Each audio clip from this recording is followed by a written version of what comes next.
सुप्रभातम प्यारे बच्चों, आप लोगों का आपकी अपनी हिंदी क्लास में बहुत बहुत स्वागत और अभिनंदन है। प्यारे बच्चों, आज की इस क्लास में हम लोग हाफ ईयरली एग्जाम में पूछे गए 40 बहुविकल्पी प्रश्नों की व्याख्या सहित उत्तर जानेंगे। सामान्य निर्देश। प्रश्न पत्र को 2 खंडों में विभाजित किया गया है, खंड आ और खंड बा। खंड आ में बहुविकल्पीय प्रश्न पूछे गए हैं, खंड बा में वर्णनात्मक प्रश्न पूछे गए हैं। यथासंभव प्रत्येक खंड के प्रश्नों के उत्तर क्रम में लिखिए। इसके अतिरिक्त आवश्यकता अनुसार प्रत्येक खंड और प्रश्न के साथ यथोचित निर्देश दिए गए हैं। प्यारे बच्चों, सीबीएसई बोर्ड के द्वारा जारी नवीनतम पाठ्यक्रम के अनुसार 10वीं कक्षा में के हिंदी विषय के प्रश्न पत्र में 2 प्रकार के प्रश्न पूछे जाएंगे। पहला खंड आ, जो कि बहुविकल्पी प्रश्नों से युक्त है, और दूसरा खंड बा, जो वर्णनात्मक प्रश्नों से युक्त है। खंड आ में जो बहुविकल्पीय प्रश्न हैं, इन बहुविकल्पीय प्रश्नों के अंतर्गत जो प्रश्न पूछे गए हैं, उन्हीं प्रश्नों का हम लोग इस क्लास में अध्ययन करेंगे। तो प्रश्न नंबर 1 है कि निम्नलिखित अपठित मतलब होता है जो पढ़ा हुआ ना हो। निम्नलिखित अपठित गद्यांश को ध्यानपूर्वक पढ़िए और पूछे गए प्रश्नों के उत्तर सही विकल्प चुनकर दीजिए। संघर्ष के मार्ग में अकेला ही चलना पड़ता है, कोई बाहरी शक्ति आपकी सहायता नहीं करती है। परिश्रम, दृढ़ इच्छा शक्ति व लगन आदि मानवीय गुण व्यक्ति को संघर्ष करने और जीवन में सफलता प्राप्त करने का मार्ग प्रशस्त करते हैं। 2 महत्वपूर्ण तथ्य स्मरणीय हैं। प्रत्येक समस्या अपने साथ संघर्ष लेकर आती है। प्रत्येक संघर्ष के गर्भ में विजय निहित रहती है। एक अध्यापक विद्यालय छोड़ने वाला जब विद्यालय अपना छोड़कर वह जाने लगता है, तो वह अपने छात्रों को यह संदेश दिया था कि तुम्हें जीवन में सफल होने के लिए समस्याओं से संघर्ष करने को अभ्यास करना होगा। हम कोई भी कार्य करें, सर्वोच्च शिखर पर पहुंचने का संकल्प लेकर चलें, सफलता हमें कभी निराश नहीं करेगी। समस्त ग्रंथों और महापुरुषों के अनुभवों को निष्कर्ष यह है कि संघर्ष से डरना अथवा उससे विमुख होना अहितकर है, मानव धर्म के प्रतिकूल है और अपने विकास को अनावश्यक रूप से बाधित करना है। आप जागिए, उठिए, दृढ़ संकल्प और उत्साह एवं साहस के साथ संघर्ष रूपी विजय रथ पर चढ़िए और अपने जीवन के विकास की बाधाओं रूपी शत्रुओं पर विजय प्राप्त कीजिए। तो प्यारे बच्चों, यह अपठित गद्यांश है। इस अपठित गद्यांश के आधार पर बहुविकल्पीय प्रश्न यहाँ पर पूछे गए हैं। हमें इन बहुविकल्पीय प्रश्नों के उत्तर इस गद्यांश के आधार पर देना है। पहला प्रश्न है, मनुष्य को संघर्ष करने और जीवन में सफलता प्राप्त करने का मार्ग प्रशस्त करते हैं। इसके लिए आपके सामने 4 विकल्प हैं। नंबर 1 निर्भीकता, साहस, परिश्रम। नंबर 2 परिश्रम, लगन, आत्मविश्वास। नंबर 3 साहस, दृढ़ इच्छा शक्ति, परिश्रम। नंबर 4 परिश्रम, दृढ़ इच्छा शक्ति व लगन। प्यारे बच्चों, आपने गद्यांश में पढ़ा था दूसरी पंक्ति में कि परिश्रम, दृढ़ इच्छा शक्ति व लगन। आदि मानवीय गुण व्यक्ति को संघर्ष करने और जीवन में सफलता प्राप्त करने का मार्ग प्रशस्त करते हैं। तो इस तरह से गद्यांश के आधार पर प्रश्न नंबर का विकल्प नंबर 4 हमारा परिश्रम, दृढ़ इच्छा शक्ति व लगन यह सही होगा। प्रश्न नंबर है कि प्रत्येक समस्या अपने साथ लेकर आती है संघर्ष, कठिनाइयाँ, चुनौतियाँ, सुखद परिणाम। जब आपने गद्यांश को पढ़ा था तो गद्यांश में नीचे आप देखेंगे 5वीं पंक्ति में कि प्रत्येक संघर्ष के गर्भ में विजय निहित होती है, यानी प्रत्येक समस्या अपने साथ 2 महत्वपूर्ण तथ्य स्मरणीय है। नंबर 1, प्रत्येक समस्या अपने साथ संघर्ष लेकर आती है। नंबर 2, प्रत्येक संघर्ष के गर्भ में विजय निहित रहती है। तो इस तरह से गद्यांश के आधार पर प्रश्न नंबर कि प्रत्येक समस्या अपने साथ संघर्ष लेकर आती है, अर्थात विकल्प नंबर 1 सही होगा। प्रश्न नंबर समस्त ग्रंथों और अनुभवों का निष्कर्ष है संघर्ष से डरना या विमुख होना अहितकर है, मानव धर्म के प्रतिकूल है, अपने विकास को बाधित करना है, उपर्युक्त सभी। तो प्यारे बच्चों, आप यहाँ पर गद्यांश में देखेंगे तो नीचे लिखा हुआ है जो है कि आपका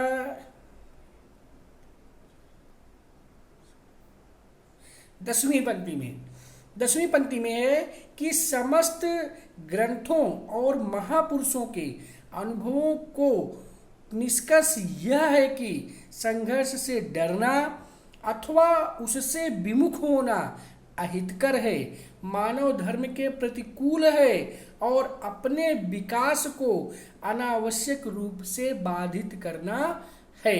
तो इस तरह से इस प्रश्न का मतलब प्रश्न नंबर का विकल्प नंबर 1 सही होगा, संघर्ष से डरना या विमुख होना अहितकर है।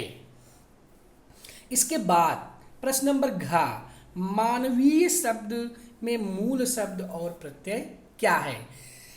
मानवीय धन या मानव धन ईय, मानव धन नीय, मानव धन ईय।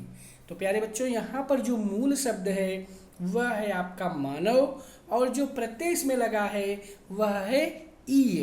तो इस तरह से प्रश्न नंबर का विकल्प नंबर 2 मानव धन ईय सही होगा। प्रश्न नंबर है संघर्ष रूपी विजय रथ पर चढ़ने के लिए आवश्यक है पहला दृढ़ संकल्प, निडरता और धैर्य। दृढ़ संकल्प, उत्साह एवं साहस। दृढ़ संकल्प, आत्मविश्वास और साहस। दृढ़ संकल्प, उत्तम चरित्र और साहस। तो प्यारे बच्चों, आपने यहाँ पर गद्यांश में पढ़ा था कि आप जागिए, उठिए, नीचे से तीसरी पंक्ति से है कि आप जागिए, उठिए, दृढ़ संकल्प और उत्साह एवं साहस। दृढ़ संकल्प और उत्साह एवं साहस के साथ संघर्ष रूपी विजय रथ पर चढ़िए और अपने जीवन के विकास की बाधाओं रूपी शत्रुओं पर विजय प्राप्त कीजिए। तो इस तरह से प्रश्न नंबर का विकल्प नंबर 2 दृढ़ संकल्प, उत्साह एवं साहस सही होगा। इसके अलावा बेटा जी आप देखेंगे प्रश्न नंबर 2 में निम्नलिखित अपठित काव्यांश को ध्यानपूर्वक पढ़िए और पूछे गए प्रश्नों के उत्तर सही विकल्प चुनकर दीजिए। अपठित माने बिना पढ़ा हुआ, काव्यांश माने कविता का अंश। मतलब नीचे बिना पढ़ी हुई कविता का एक अंश दिया गया है, उस अंश को आपको ध्यानपूर्वक पढ़ करके उसके नीचे पूछे गए 5 प्रश्नों के उत्तर आपको देने हैं। तो कविता है हंसते खिलखिलाते रंग बिरंगे फूल क्यारी में देख कर जी तृप्त हो गया नथुनों से प्राणों तक खिंच गई गंध की लकीर सी, आँखों में हो गई रंगों की बरसात, अनायास कह उठा दिन, वाह धन्य है वसंत ऋतु। अर्थात हंसते खिलखिलाते रंग बिरंगे फूल क्यारी में देखकर जी तृप्त हो गया।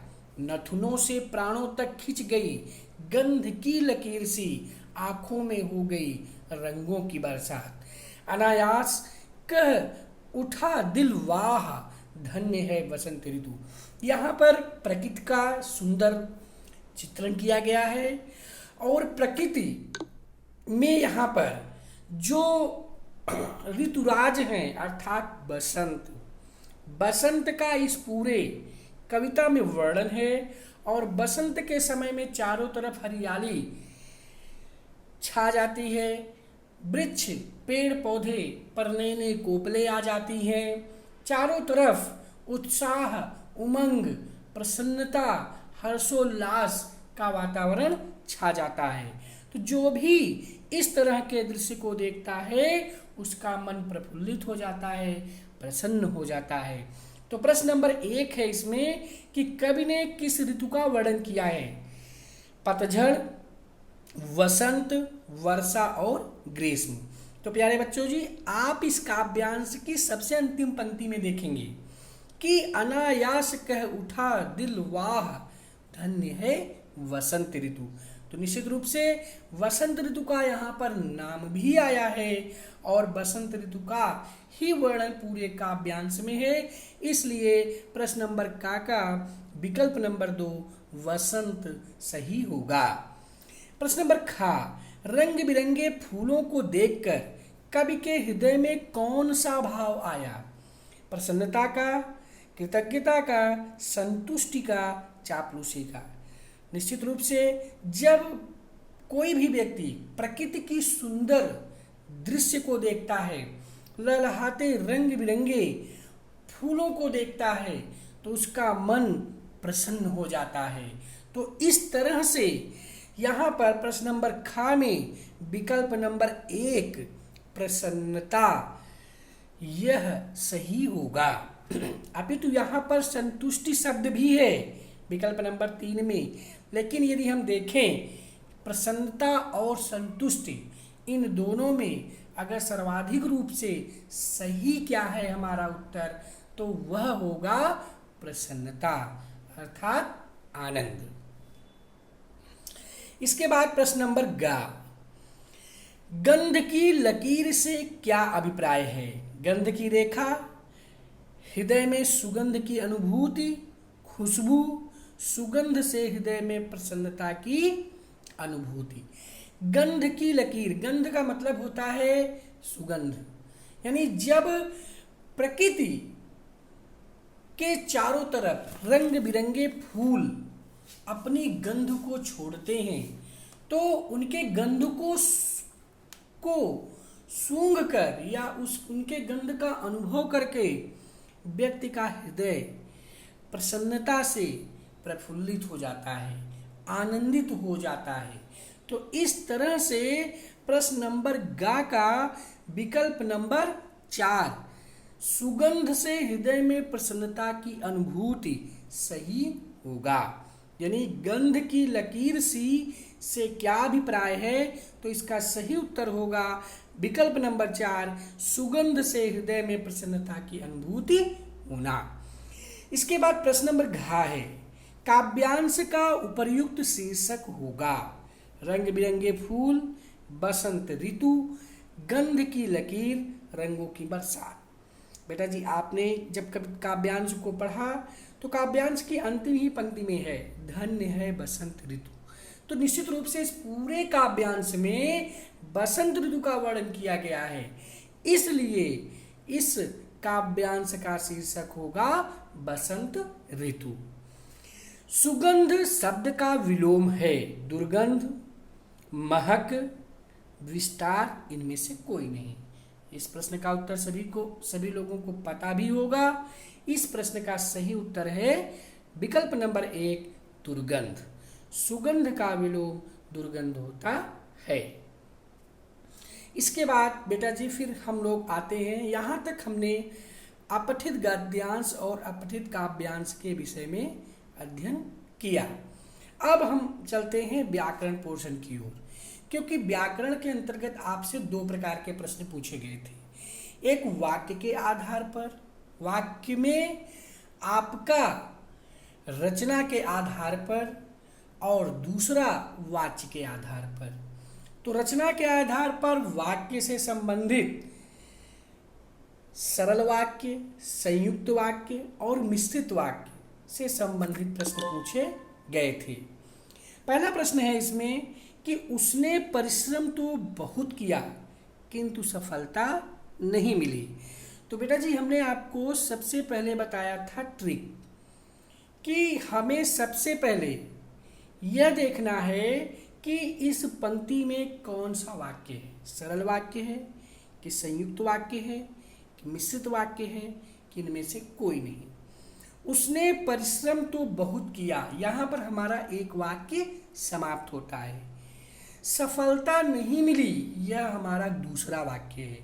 और इन दोनों वाक्यों को जोड़ने का काम किया जा रहा है किंतु शब्द से। इसलिए जहां पर 2 वाक्यों को जोड़ करके एक नया वाक्य बनाया जाता है उस वाक्य को हम संयुक्त वाक्य कहते हैं। या हम इस तरह से कह सकते हैं कि जब 2 सरल वाक्यों को जोड़ करके एक नया वाक्य बनाया जाता है तो उसे हम संयुक्त वाक्य कहते हैं। तो इस तरह से प्रश्न नंबर 3 का पहले प्रश्न का विकल्प नंबर 2 सही होगा, संयुक्त वाक्य। यदि सही दिशा में परिश्रम करोगे तो अवश्य सफल हो जाओगे। यहाँ पर देखेंगे बेटा जी, यदि आपको बताया गया था कि जहां पर पहला शब्द प्रधान उपवाक्य होता है, पहला वाक्य प्रधान उपवाक्य होता है और दूसरा वाक्य उस प्रधान उपवाक्य पर आश्रित होता है, तो यहाँ पर प्रधान उपवाक्य क्या है? यदि सही दिशा में परिश्रम करोगे। और इस प्रधान उपवाक्य पर आश्रित उपवाक्य क्या है? अवश्य सफल हो जाओगे। इसलिए जहां पर एक वाक्य प्रधान उपवाक्य होता है और दूसरा उपवाक्य उस पर आश्रित होता है उसे हम मिश्रित वाक्य कहते हैं। तो इस तरह से प्रश्न नंबर 2 का विकल्प नंबर 3 हमारा सही होगा, मिश्रित उपवाक्य। इसके लिए हमने आपको ट्रिक भी बताई थी कि यदि शब्द दिया है तो वहाँ यदि तो वहाँ पर हमारा मिश्रित वाक्य होता है। इसके लिए आप यहाँ पर देखेंगे तो यहाँ पर भी आपको मिल जाएगा यदि और तो। ट्रिक में भी मैंने आपको बताया था कि अगर किसी वाक्य में यदि और तो ये दोनों ही शब्दांश यदि मिल जाए तो वहाँ पर आपका मिश्रित वाक्य होगा। तो आप देखेंगे ट्रिक के इस पेज में अंतिम पंक्ति में लिखा है यदि तो, यद्यपि, तथापि। तो इस तरह से हम इस ट्रिक के माध्यम से भी इस प्रश्न का उत्तर आसानी से जान सकते हैं कि यदि सही दिशा में परिश्रम करोगे तो अवश्य सफल हो जाओगे। तो वाक्य का प्रारंभ यदि शब्द से होता है और 2 शब्दांश से उसको मिश्रित कर दिया जाता है।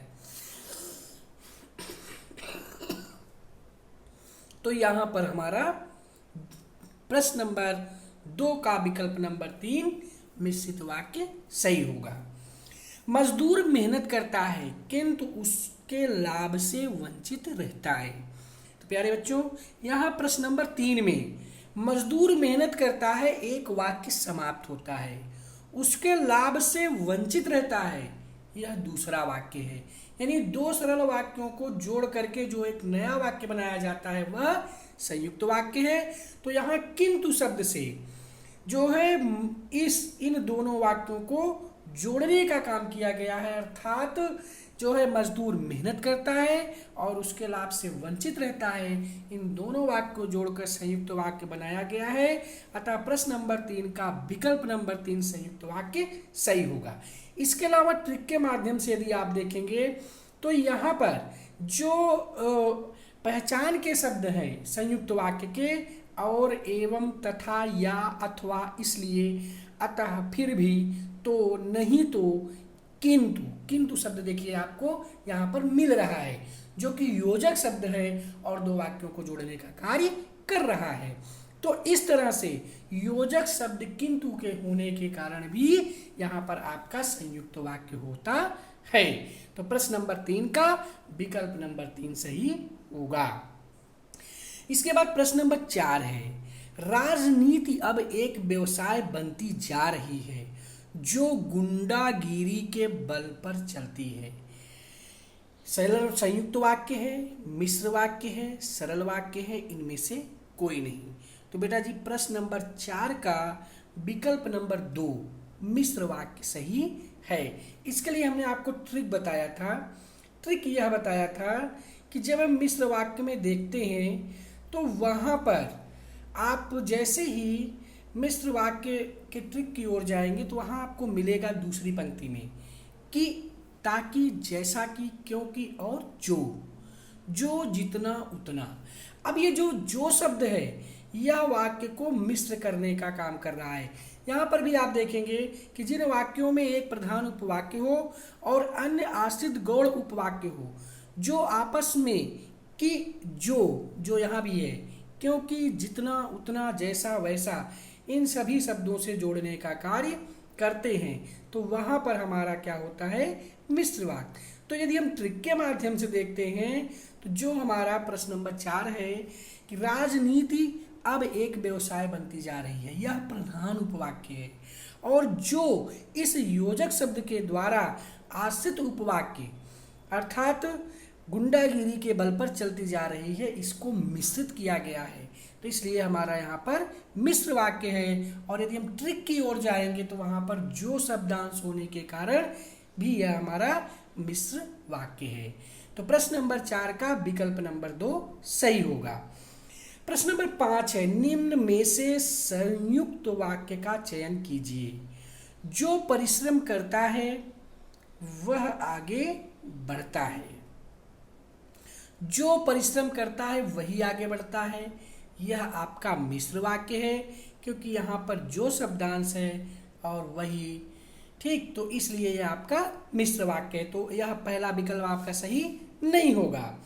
मैं पढ़ता हूँ और वह गाता है।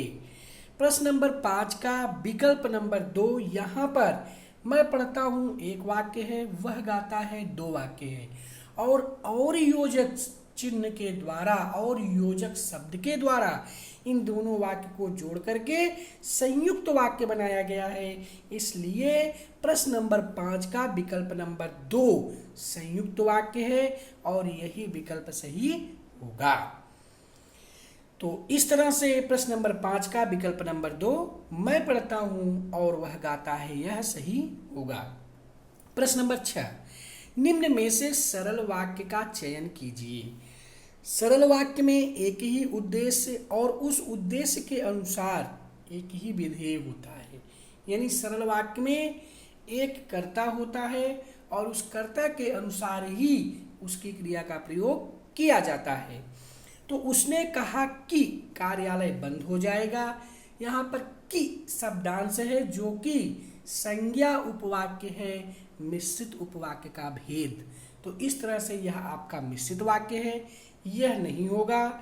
सुबह हुई और वह आ गया, यहाँ पर 2 वाक्यों को जोड़ करके एक संयुक्त वाक्य बनाया गया है और योजक शब्द होने के कारण यह संयुक्त वाक्य है।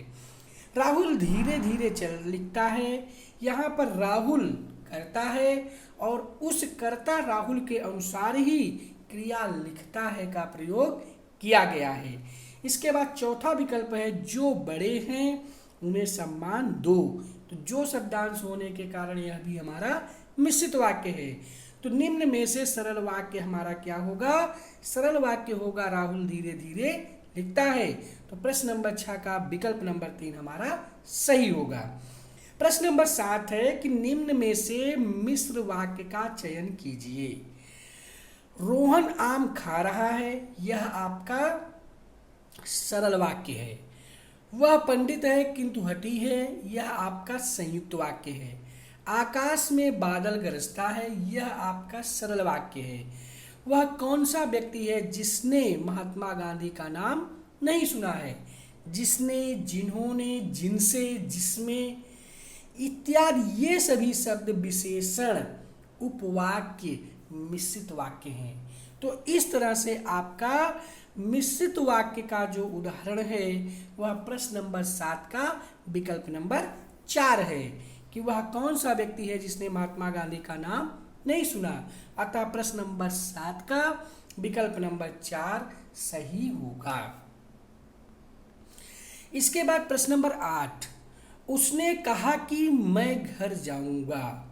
सरल वाक्य है, संयुक्त वाक्य है, मिश्र वाक्य है, इनमें से कोई नहीं। बेटा जी यहाँ पर आप देखिए, सबसे पहले आप ट्रिक के माध्यम से कि शब्दांश को देख लीजिए। कि शब्दांश होने के कारण यहाँ पर संज्ञा उपवाक्य मिश्रित वाक्य है।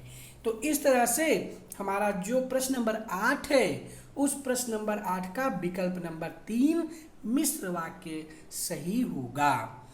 इसके बाद प्रश्न नंबर 9 है, उससे अब अकेले नहीं रहा जाता। यहाँ पर कर्तृवाच्य है, कर्मवाच्य है, भाववाच्य है अथवा इनमें से कोई नहीं। बेटा जी आपको हमने ट्रिक बताई थी, जब हम भाववाच्य आपको समझा रहे थे तो वहाँ पर हमने आपको ट्रिक बताया था कि भाववाच्य सदैव आकर्मक होता है और उसमें नकारात्मकता होती है। तो इस पंक्ति में भी आपको कर्म कहीं नहीं मिलेगा, कहीं कर्म नहीं है और नकारात्मकता की प्रभावात्मकता है, अर्थात नकारात्मक वाक्य है। तो इस तरह से इस ट्रिक के माध्यम से हम यह जान लेते हैं कि उससे अब नहीं रहा जाता, यह भाववाच्य का उदाहरण है। अतः प्रश्न नंबर 9 का विकल्प नंबर 3 भाववाच्य सही होगा। निम्न में से भाववाच्य का चयन कीजिए। बहुत ही महत्वपूर्ण प्रश्न। इसमें आपको इस प्रश्न में आपके धैर्य की परीक्षा ली गई है। निम्न में से भाववाच्य का चयन कीजिए। प्रश्न नंबर 11 है। प्रश्न नंबर 11 से पहले प्रश्न नंबर 10 की ओर आते हैं हम लोग। प्रश्न नंबर 10 में कि निम्न में से भाववाच्य का चयन कीजिए। लड़कियों ने माँ को देखा। यहाँ पर देखेंगे आप, लड़कियां सब्जेक्ट है, माँ क्या है, कर्म है। तो यह सकर्मक वाक्य है। तो सकर्मक वाक्य होने के कारण यह जो है आपका भाववाच्य नहीं है। उसने फल नहीं खाए। घोड़ा हिनहिनाता है। घोड़ा हिनहिनाता है, यह आपका सरल वाक्य है। यह काम तुमसे ही संभव है। यहाँ पर भी आपका क्या है, सकर्मक है। सकर्मक क्या है, काम, तुम यहाँ पर करता है। तो यहाँ पर आपका सकर्मक वाक्य होने के कारण यह भी आपका भाववाच्य नहीं है। तो ना तो पहला वाक्य है भाववाच्य और ना ही तीसरा है और ना ही चौथा है। तो इसका मतलब विकल्प नंबर 2 उससे फल नहीं खाए जाते, यह आपका भाववाच्य है। क्योंकि आप तुरंत जाएंगे ट्रिक के पास। ट्रिक में जाने के बाद आप तुरंत यह जानेंगे कि भाववाच्य सदैव नकारात्मक होता है और भाववाच्य में सदैव कर्म नहीं होता है। तो इस तरह से जब वो फल खाएगा ही नहीं तो फल खाने का कर्म कहाँ से होगा। अतः निश्चित रूप से इस पंक्ति में अकर्मक वाक्य है, यह पंक्ति अकर्मक वाक्य है और उसके साथ साथ इसमें नकारात्मकता भी है। इसलिए प्रश्न नंबर 10 का विकल्प नंबर 2 उससे फल नहीं खाए जाते हैं, यह सही होगा। प्रश्न नंबर 11, निम्न में से भाववाच्य का चयन कीजिए। सीता कपड़ा सीती है। भाववाच्य में यहाँ पर कपड़ा कर्म है, इसलिए यह सकर्मक वाक्य है, तो यह भाववाच्य का उदाहरण नहीं होगा। यहाँ बैठा नहीं जाता, कपड़ा सिया जाता है, कपड़ा सीने का काम हो रहा है, इसलिए यह भी आपका सकर्मक वाक्य है। मेरे द्वारा पुस्तक लिखी जाती है, पुस्तक कर्म है, इसलिए यह भी सकर्मक वाक्य है। तो पहला वाक्य, तीसरा और चौथा, ये तीन विकल्प तो भाववाच्य के चयन की दृष्टि से गलत हैं। तो सही क्या है? सही है आपका यहाँ बैठा नहीं जाता, क्योंकि इस वाक्य में ना तो कर्म है और इसके अलावा इसमें नकारात्मकता भी है। तो इस तरह से जो वाक्य अकर्मक होता है और जिसमें नकारात्मकता होती है वह वाक्य हमारा भाववाच्य कहलाता है। तो इस तरह से प्रश्न नंबर 11 का विकल्प नंबर 2, यहाँ बैठा नहीं जाता है, यह आपका सही उत्तर होगा। प्रश्न नंबर 12, निम्न में से कर्तृवाच्य का चयन कीजिए। कर्तृवाच्य मतलब जिस वाक्य में एक कर्ता हो और उस कर्ता के अनुसार ही उसकी क्रिया का प्रयोग किया गया हो, यानी जिस वाक्य में कर्ता की प्रधानता होती है उसे हम कहते हैं कर्तृवाच्य।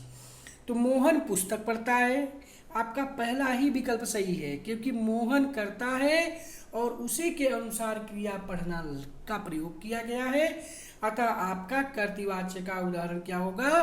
मोहन पुस्तक पढ़ता है। तो प्रश्न नंबर 12 का विकल्प नंबर 1 आपका सही होगा। इसके बाद प्रश्न नंबर 13 है कि राम आम खाता है में वाच्य है। बहुत सरल है, राम आम खाता है, ट्रिक के माध्यम से जाएंगे। राम करता है, खाना क्रिया है, राम के द्वारा ही, राम कर्ता के अनुसार ही क्रिया खाना का प्रयोग किया गया है, इसलिए प्रश्न नंबर 13 का विकल्प नंबर 1 कर्तृवाच्य सही होगा। प्रश्न नंबर 14 है कि मरीज से उठा नहीं जाता में वाच्य है। मरीज यहाँ पर है, लेकिन यहाँ पर इस वाक्य में कर्म नहीं है, उठना क्रिया है और नकारात्मकता भी है, इसलिए यहाँ पर आपका भाववाच्य होगा, न तो कर्तृवाच्य होगा न कर्मवाच्य होगा। आपका सही उत्तर क्या होगा? भाववाच्य। अतः प्रश्न नंबर 14 का विकल्प नंबर 2 आपका सही होगा। प्रश्न नंबर 15, यह उपन्यास प्रेमचंद के द्वारा लिखा गया, इसमें कौन सा वाक्य है? तो प्रेमचंद के द्वारा उपन्यास लिखा गया, चूंकि उपन्यास क्या है? कर्म है, और कर्म की प्रधानता होने के कारण यह वाक्य सकर्मक है, इसलिए यहाँ पर आपका विकल्प नंबर 2 अर्थात कर्मवाच्य सही होगा। भाववाच्य, कर्मवाच्य, कर्तृवाच्य इनमें से कोई नहीं में विकल्प नंबर 2 कर्मवाच्य सही होगा। राजा पुस्तक पढ़ता है में वाच्य है। राजा पुस्तक पढ़ता है, इसमें राजा करता है और इसी के अनुसार क्रिया पढ़ना का प्रयोग किया गया है, अतः यहाँ पर आपका कर्तृवाच्य है। तो प्रश्न नंबर 16 का विकल्प नंबर 3 कर्तृवाच्य सही होगा। इसके बाद बेटा जी इस तरह से हम लोग व्याकरण पाठ के सभी प्रश्नों का उत्तर जानने के बाद आगे की ओर जब बढ़ते हैं तो प्रश्न नंबर 4 के रूप में हमारे सामने पठित गद्यांश आता है। पठित गद्यांश का अर्थ होता है, पठित माने पढ़ा हुआ, गद्य का अंश। तो यहाँ पर आप देखेंगे कि मुफस्सिल की पैसेंजर ट्रेन चल पड़ने की उतावली में फुंकार रही थी। आराम से सेकंड क्लास में जाने के लिए दाम अधिक लगते हैं, दूर तो जाना नहीं था। भीड़ से बचकर एकांत में नई कहानी के संबंध में सोच सकने और खिड़की से प्राकृतिक दृश्य देख सकने के लिए टिकट सेकंड क्लास का ही ले लिया। गाड़ी छूट रही थी, सेकंड क्लास के एक छोटे डिब्बे को खाली समझकर जरा दौड़कर उसमें चढ़ गए। अनुमान के प्रतिकूल डिब्बा निर्जन नहीं था। एक बर्थ पर लखनऊ के नवाबी नस्ल के एक सफ़ेद पोश सज्जन बहुत सुविधा से पलथी मारे बैठे थे। सामने 2 ताजे चिकने खीरे तौलिए पर रखे थे। डिब्बे में हमारे सहसा कूद जाने से सज्जन की आंखों में एकांत चिंतन में विघ्न का असंतोष दिखाई दिया। सोचा हो सकता है यह भी कहानी के लिए सूझ की चिंता में हो या खीरे जैसी अपदार्थ वस्तु का शौक करते देखे जाने के संकोच में हो। बेटा जी, इस गद्यांश के आधार पर इसके नीचे जो प्रश्न पूछे गए हैं हमें उन प्रश्नों का उत्तर देना है। तो यहाँ पर आप देखेंगे कि कहाँ की पैसेंजर ट्रेन चल पड़ने को उतावली हो रही थी। दिल्ली, कानपुर, आगरा, इनमें से कोई नहीं। तो बेटा जी, जब आप देखेंगे तो दिल्ली, आगरा, कानपुर, तो पहली पंक्ति में दिया हुआ है कि मुफस्सिल की पैसेंजर ट्रेन चल पड़ने की उतावली में फुंकार रही थी, मतलब आवाज कर रही थी। तो ना तो दिल्ली है, ना ही कानपुर है, ना ही आगरा है। हमारे कहाँ की ट्रेन चलने के लिए तैयार हो रही है? मुफस्सिल की। तो मुफस्सिल शब्द यहाँ पर चारों विकल्प में नहीं दिया है, तो इसलिए जो हमारा प्रश्न नंबर 1 का विकल्प नंबर 4 होगा, इनमें से कोई नहीं यह सही उत्तर होगा। प्रश्न नंबर 2 है, लेखक ने टिकट लिया था प्रथम श्रेणी का, द्वितीय श्रेणी का, दोनों, इनमें से कोई नहीं। पहली पंक्ति में ही यह लिखा हुआ है कि आराम से सेकंड क्लास में जाने के लिए दाम अधिक लगते थे, दूर तो जाना नहीं था, भीड़ से बचकर एकांत में नई कहानी के संबंध में सोच सकने और खिड़की से प्राकृतिक दृश्य देख सकने के लिए टिकट सेकंड क्लास का ही ले लिया। इसका मतलब है कि लेखक ने द्वितीय श्रेणी का टिकट लिया था, अतः प्रश्न नंबर 2 का विकल्प नंबर 2 सही होगा, द्वितीय श्रेणी। इसके बाद लेखक के अनुमान के प्रतिकूल डिब्बा कैसा था? खाली था, 3 लोग बैठे थे, निर्जन नहीं था, इनमें से कोई नहीं। पंक्ति को जब आप देखेंगे तो यहाँ पर इस गद्यांश में ही लिखा है कि गाड़ी छूट रही थी, सेकंड क्लास के एक छोटे से डिब्बे को खाली समझकर जरा दौड़कर उसमें चढ़ गए। अनुमान के प्रतिकूल डिब्बा निर्जन नहीं था। तो हमारा उत्तर क्या होगा?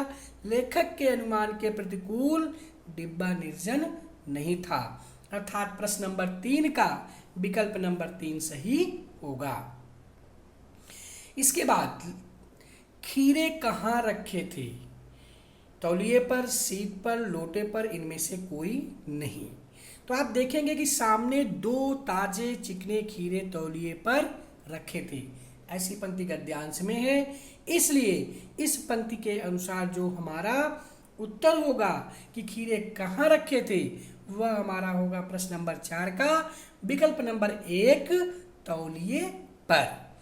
प्रश्न नंबर 5 है, सफेद पोश शब्द का अर्थ है सज्जन व्यक्ति, दुर्जन व्यक्ति, शांत व्यक्ति, इनमें से कोई नहीं।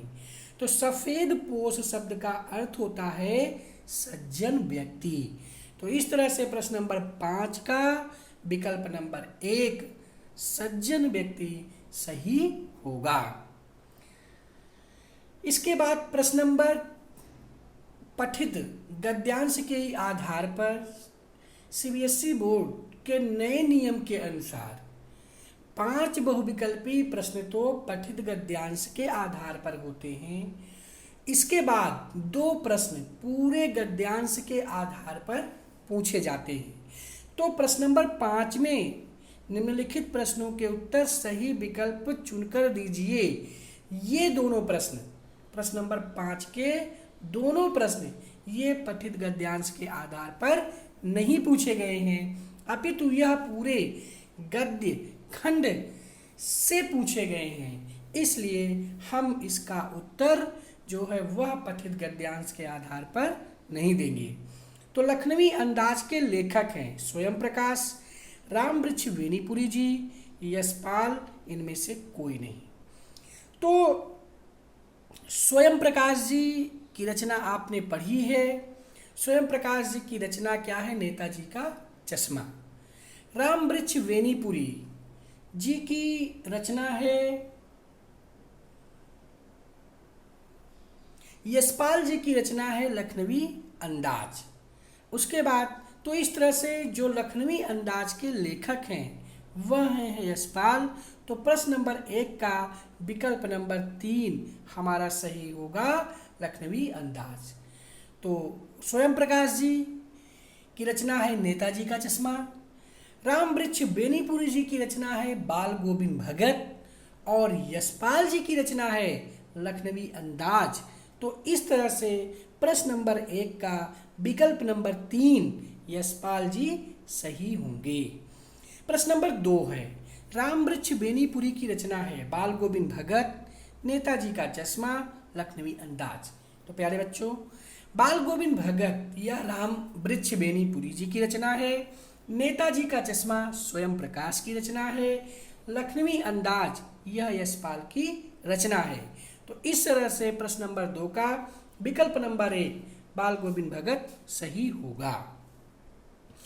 इसके बाद फिर आपके सामने यहाँ पर निम्नलिखित पठित पद्यांश को पढ़कर पूछे गए प्रश्नों के सही विकल्प में उत्तर दीजिए।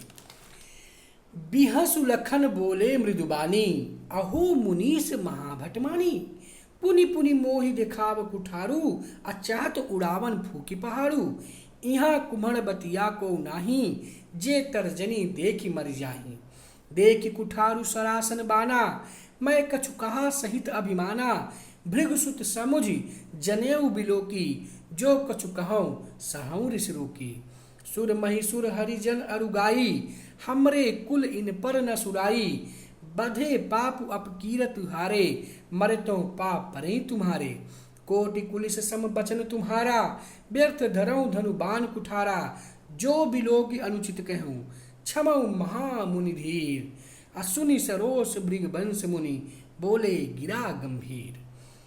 प्रश्न नंबर 1, इस पठित पद्यांश के आधार पर प्रश्न नंबर 1 है कि चहत उड़ावन फूंक पहाड़ू, यह कथन किसका है? राम का, लक्ष्मण का, परशुराम का, इनमें से कोई नहीं।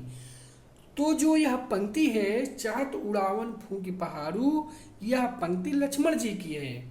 उन्होंने परशुराम जी के लिए कहा है कि हे मुनिवर, आप तो फूंक से पहाड़ उड़ाना चाहते हैं, इसलिए यहाँ पर आपका प्रश्न नंबर 1 का विकल्प नंबर 2 लक्ष्मण जी सही होगा। प्रश्न नंबर 2 है, कोट कुलिस सम बचन तुम्हारा, अव्यर्थ धरऊं धनु बाण कुठारा। इस पंक्ति में किसका वर्णन किया गया है? राम का, तुलसीदास का, परशुराम का, लक्ष्मण का। तो जो यह पंक्ति है, इस पंक्ति को लक्ष्मण जी ने कहा है परशुराम जी के लिए। उन्होंने कहा है कि हे मुनिवर, आप व्यर्थ की जो यह वचन है, आपकी जो यह वाणी है, यह करोड़ों ब्रज के समान है। आप तो व्यर्थ में ही धनुष बाण और कुठार को धारण करते हैं। तो इस तरह से कोटि कुलिस सम बचन तुम्हारा, व्यर्थ धरऊं धनु बाण कुठारा, इस पंक्ति में परशुराम जी का वर्णन किया गया है। प्रश्न नंबर 3 है, जो बिलो की अनुचित कहूं सुनहु महामुनि धीर, कि हे मुनिवर, मैंने आपके हाथ में धनुष बाण और फरसे को देख करके जो कुछ भी अनुचित कहा है, आप धैर्य धारण करके उसे क्षमा कीजिए। यह कथन किसका है? यह कथन राम का, लक्ष्मण का, परशुराम का, विश्वामित्र का, इनमें से कोई नहीं। तो जो यह कथन है, यह कथन लक्ष्मण जी का है। लक्ष्मण जी ने इस कथन का प्रयोग परशुराम जी के लिए किया है कि हे मुनिवर, आपके हाथ में धनुष बाण और फरसे को देखकर मैंने जो भी अनुचित शब्द कहा है, उसके लिए आप धैर्यवान हैं, आप मुझे क्षमा कीजिए। इसके बाद उपर्युक्त पद में किस रस का प्रयोग किया गया है? श्रृंगार, वीर, करुण, रौद्र। तो उपर्युक्त रस में यहाँ पर रौद्र, उपर्युक्त पद में यहाँ पर रौद्र रस का प्रयोग किया गया है। कुम्हड़ बतिया शब्द का अर्थ है काशी का फल, कुम्हड़े का फल, दोनों इनमें से कोई नहीं। तो कुम्हड़ बतिया का शब्द का अर्थ होता है काशी का फल और कुम्हड़े का फल, दोनों ही कुम्हड़ बतिया शब्द का के अर्थ हैं। इसलिए प्रश्न नंबर 5 का विकल्प नंबर 3 आपका सही होगा, दोनों। इसके बाद फिर प्रश्न नंबर 7 है, निम्नलिखित प्रश्नों के लिए सही विकल्प चुनकर उत्तर दीजिए। कुलिस वचन सम तुम्हारा में कौन सा अलंकार है? जहां उपमेय में उपमान की समानता तुलना की जाती है वहां आपका उपमा अलंकार होता है। तो अनुप्रास, उपमा, रूपक, उत्प्रेक्षा, इनमें आपका जो सही उत्तर है वह है विकल्प नंबर 2 अर्थात उपमा अलंकार। हमने आपको ट्रिक भी बताया था उपमा अलंकार की, सम, समान, सदृश्य, ये सभी शब्द जिस पंक्ति में आते हैं वहां पर आपका उपमा अलंकार होता है। प्रश्न नंबर 2 है, वात्सल्य रस का सम्राट कहा जाता है? तुलसीदास, सूरदास, कबीर, इनमें से कोई नहीं। तो प्यारे बच्चों, वात्सल्य रस का सम्राट सूरदास जी को माना जाता है। इस तरह से प्रश्न नंबर 2 का विकल्प नंबर 2 सूरदास जी सही होंगे। इस तरह से प्यारे बच्चों, हम लोगों ने हाफ ईयरली एग्जाम में हिंदी विषय के अंतर्गत पूछे जाने वाले 40 महत्वपूर्ण बहुविकल्पीय प्रश्नों के विषय में अध्ययन किया। आज के लिए बस इतना ही। जय भारत, जय हिंदी, धन्यवाद।